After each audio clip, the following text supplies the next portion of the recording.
Sorry, but how often do people convicted of rape get a slap on the wrist? All the time, actually. This man who pled guilty to rape and sexual assault of four teenage girls got no prison time. A man convicted of raping his niece when she was just 11 years old got no prison time. He was allowed to walk free from court with a community service order.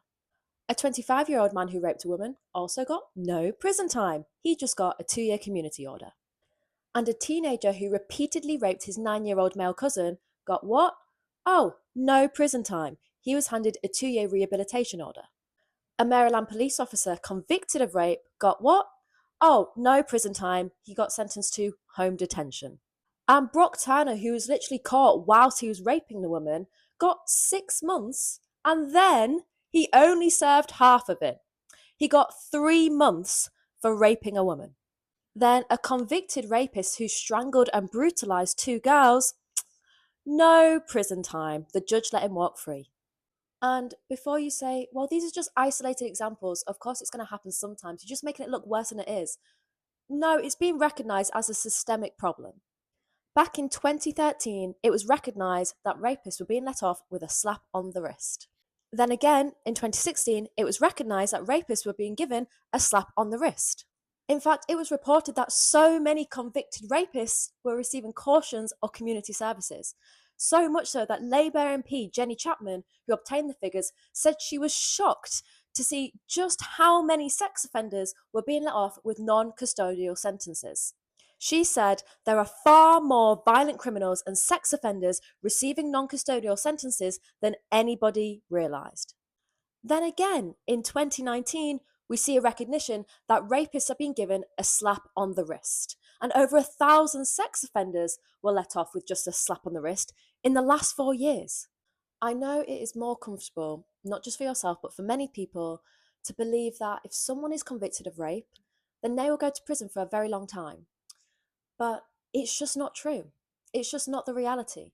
Because of rape culture, our society is more committed to protecting rapists, to not ruining their lives, to not ruining their careers, than it is to genuine accountability, genuine justice for victims, and genuine change. And that is how you end up with a criminal justice system that lets convicted rapists walk free with just a slap on the wrist. And this isn't me saying that higher sentences are the single solution to eradicating sexual violence and male violence against women. I think it's clear that our criminal justice system is fundamentally incompatible with true cultural transformation, with genuine abolishment of the patriarchy, and with forms of justice and accountability that address male violence against women and sexual violence on a systemic level.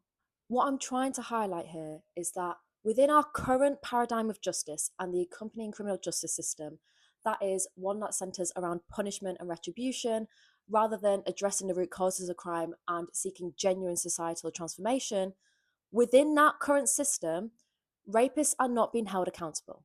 They are getting a slap on the wrist.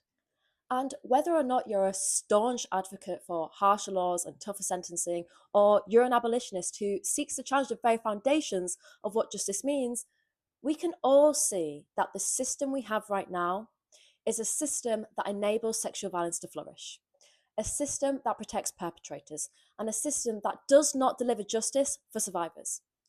And we should all want to change that. And this requires us to have difficult conversations about why do men rape women?